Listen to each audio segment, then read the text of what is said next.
What do Tiger Woods, Miley Cyrus, Babe Ruth, Magic Johnson, Bugsy Siegel, and Buzz Aldrin all have in common? They all became famous using a nickname. I'm Larry Fedoruk, and this is Later That Same Life. On each episode of my weekly podcast, a different topic, discussion, or story from our lives. Season 14, Chapter 6. Nicknames. Not only do we know them by their nicknames, but we've never known them by any other name.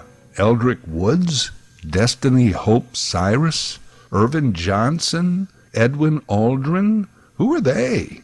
Baseballer George Herman Ruth was not only known as Babe or the Babe, but the Italian-influenced Bambino and the Sultan of Swat. How many nicknames can one person have? You know what the official word for nicknames is? Sobriquet. Isn't that a great word? Sobriquet. Benjamin Siegel was a mobster responsible for conceiving Las Vegas, but he was better known by the sobriquet Bugsy. Nickname is like a nickname for sobriquet, and Nick is like a nickname for a nickname. Sobriquet can go beyond just a simple nickname. They are often some complimentary descriptor, i.e., Babe was basically the nickname, but Sultan of Swat was more of a sobriquet. Aretha Franklin, the Queen of Soul, Alfred Hitchcock, the Master of Suspense, Frank Sinatra, Chairman of the Board. It goes on. The King of Pop, the Godfather of Soul, the First Lady of Song, the Prince of Darkness. That was Ozzy. Celebrity sobriquets. Often they do use royalty or imply some form of authority. There's lots of kings of this and queens of that. Oddly, though, in celebrity sobriquet, only one Duke. The Duke was John Wayne. Edward Kennedy Ellington was better known as Duke Ellington, but he wasn't the Duke. As a matter of fact, his nickname was Sweet Pea. I don't know. By the way, Marion Robert Morrison had no choice in his stage name John Wayne, but in childhood, he never went anywhere without his dog Duke. The kids referred to them as Duke and Little Duke, and even as a kid, you can imagine he preferred Duke to Marion. The nickname stuck even through his cowboy movie career. And even though he was arguably the biggest cowboy star ever, he was still only a Duke. The king of the cowboys was Roy Rogers, born Leonard Sly. The Wild West tough guys, Marion and Leonard? Well, that just wouldn't do. John Wayne and Roy Rogers are, of course, stage names or pseudonyms. People who write under a different name use a nom de plume. A pseudonym is different from an alias and a nom de plume, and not like a short form, Ken for Kenneth, Vicky for Victoria. And none of these are a sobriquet or a nickname. It's complicated, isn't it? Nicknames are one of the stranger things we humans do. I understand the need for naming stuff in the first place. That's important. It helps us in identification and recognition. Different designations for different things. Tree, car, Dave, a bottle of Tide. These are the names of things, nouns and proper nouns. But why do we go beyond that? Why do certain things get nicknames while others do not? Perhaps certain people and things just lend themselves to nicknames or sobriquets. You know, I like to know how these things get started. Unfortunately, there is no one story, 1 year, one guy, where we can say, nicknames first came about in the 13th century when King Nicholas II began referring to his subjects by alternative names. They were Nick's names, ergo nicknames. Actually, that's a pretty good story, but it's not true. Historians have traced the word nickname back to the 13th century. It's from the Old English, ek name. Ek, meaning also. Ek name, literally translated, means additional name. By the 15th century, it was a simple misdivision of a phrase. An ek name got changed to a nickname. It's a typo, I guess. You know how it goes. You can still have a typo even if you're using quill and ink. You know those scribes, they worked long hours. They only had candlelight. Mistakes were bound to happen. A nickname, the word around for about 700 years. But why? Why do we use them? Well, we are humans. We're a social animal. Nicknames can be used to express affection or just for our amusement. They can describe a character trait to help us differentiate one person or thing from another. Sometimes we even use them in a non-complimentary manner. Sleepy Joe. What's a better name? I go Crooked Joe Biden or Sleepy Joe Biden. Ready? So though there is no one specific story for the origin of nicknames, it's really no surprise that as the world got more people and they interacted, that alternative names began to be used. How far back? Hard to tell. Had to be at least as far back as the biblical times.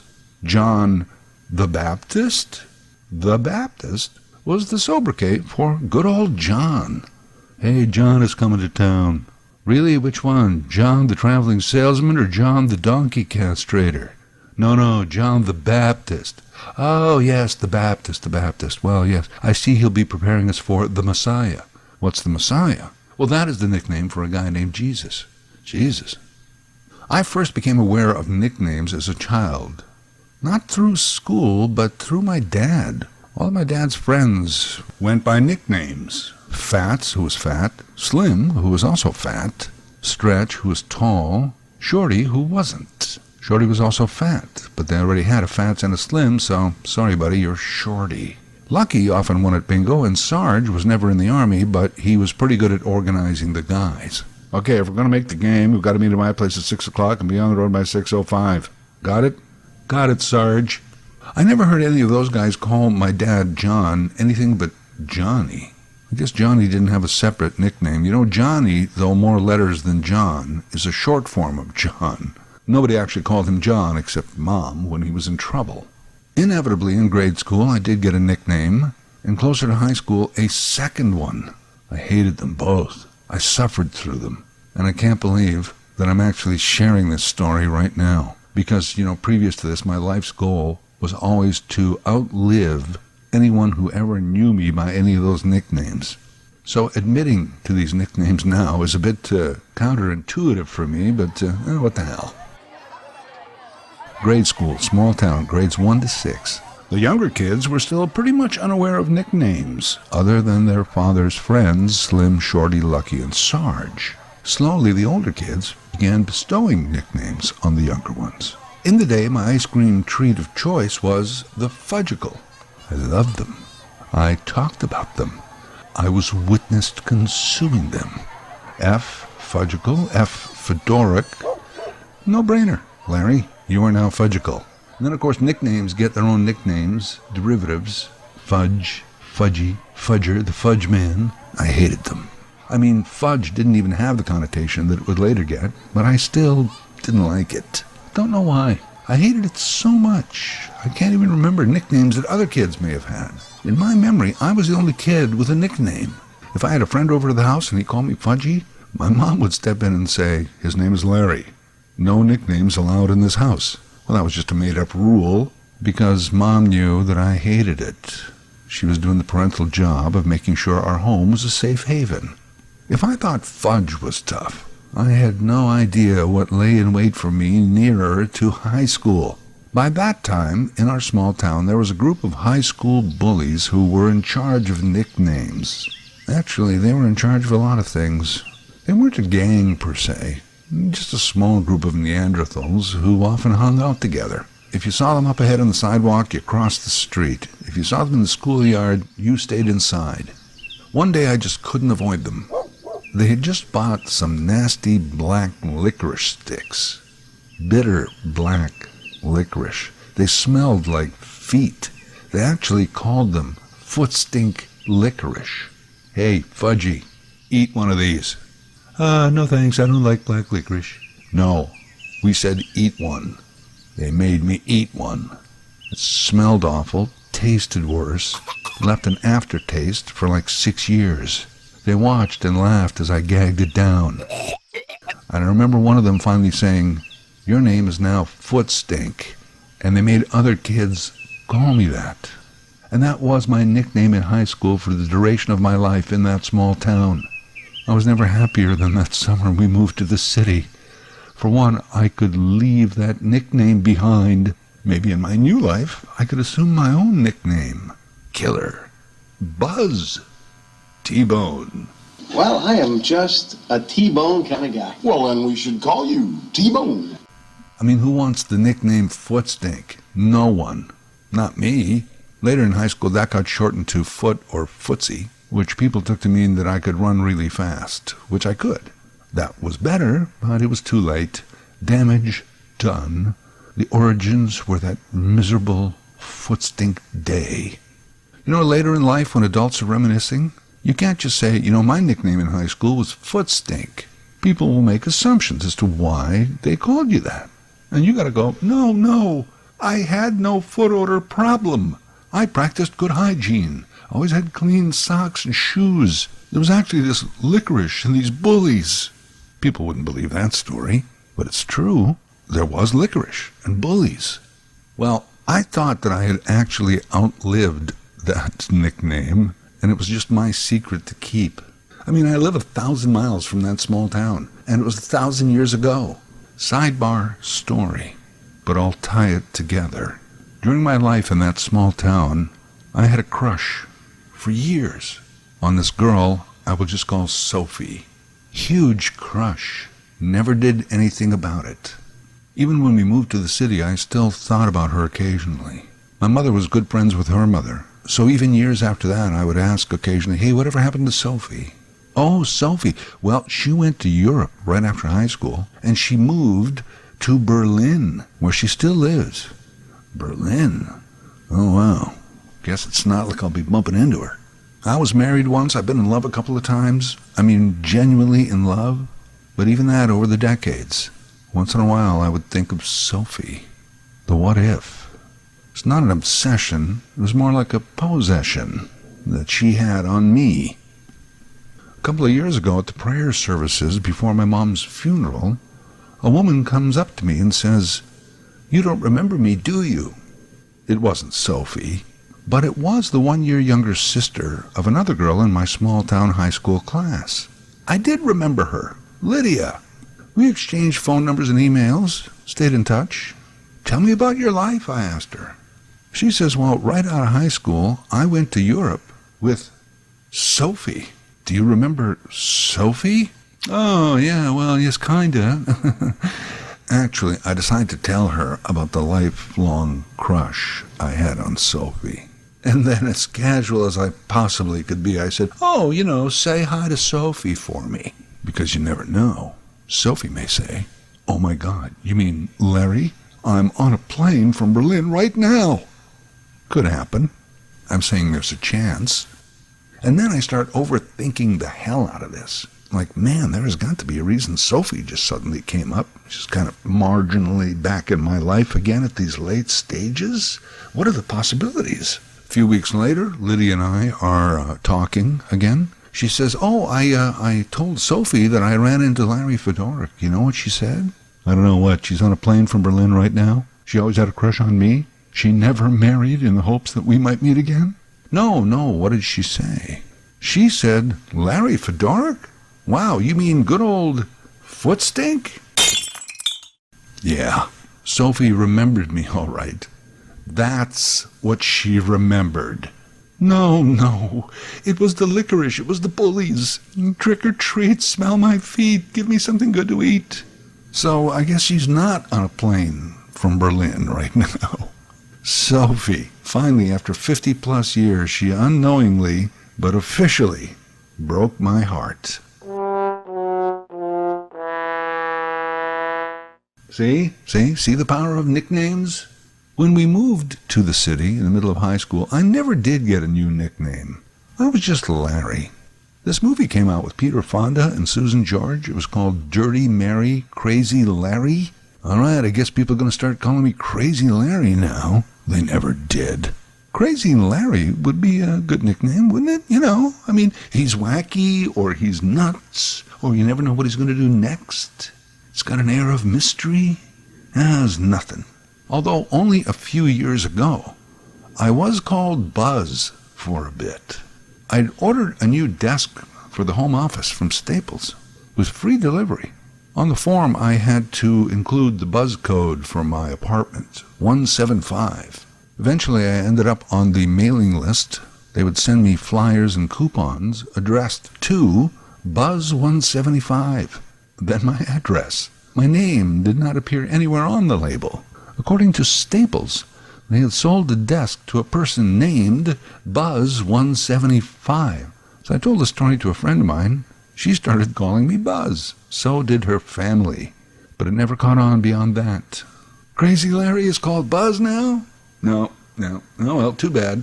Yeah, other than that Buzz attempt, since high school, I've never really had another nickname.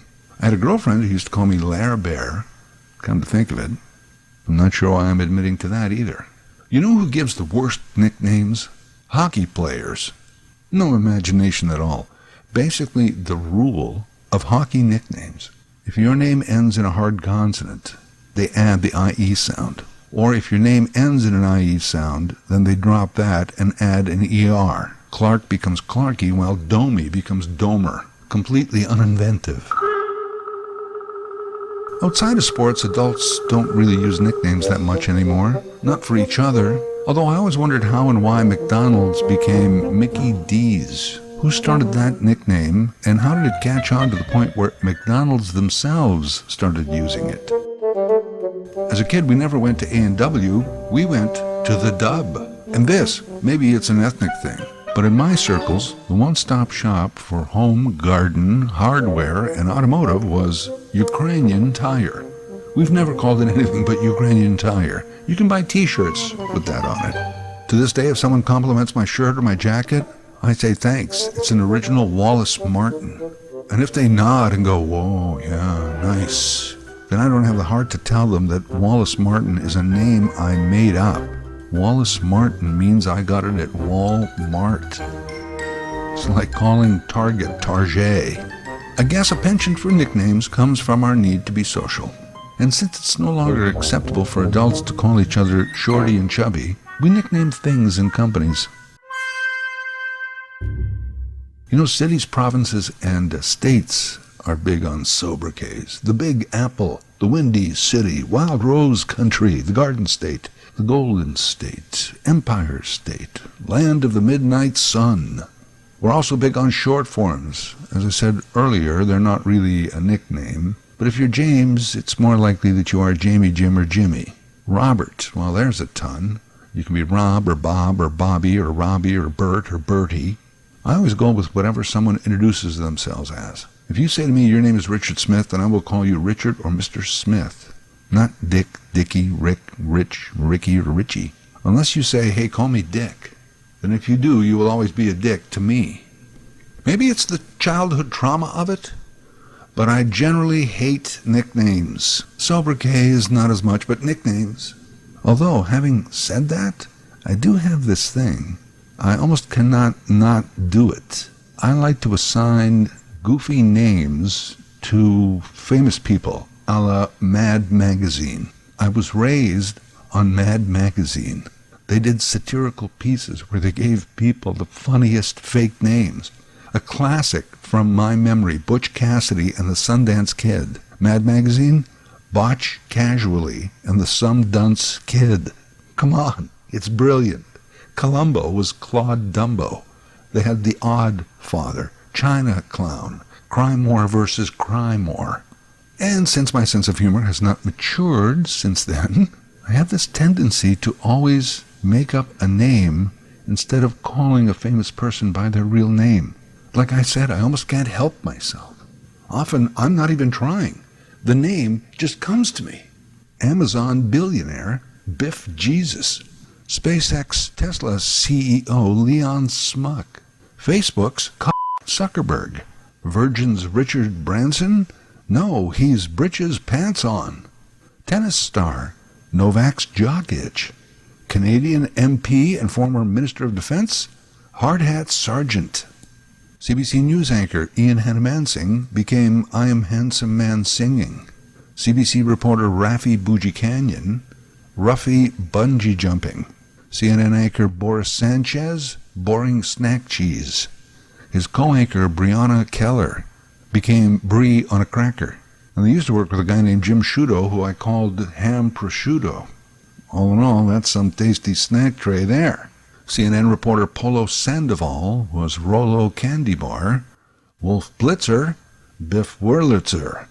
CNN medical expert Sanjay Gupta was Dr. Blue Jay Rapta. Yeah, I know I watch too much CNN. Speaking of the Blue Jays, Vladimir Guerrero, well, to me, he's now glad I'm here, gotta go now. Well, they can't all be gems. Nancy Pelosi, Nasty Pierogi. Aaron O'Toole was Error, No Tool, who was succeeded by Pierre Probably Never. Tori Amos, Torn Anus. Wolverine star is Huge Ass Man. Beloved actor and voice superstar, he was so good in The Shawshank Redemption, Friggin' Mormon. Well, you can see that I'm an equal opportunity offender, crossing all lines of age, race, gender, and political stripe. You likely probably didn't even hear half of these names, did you, because you were laughing so hard? Yeah, right. Thank you, Mad Magazine, for this affliction that I have. I hate nicknames, but I love coming up with those. And I'm your host, Ferry LaDork.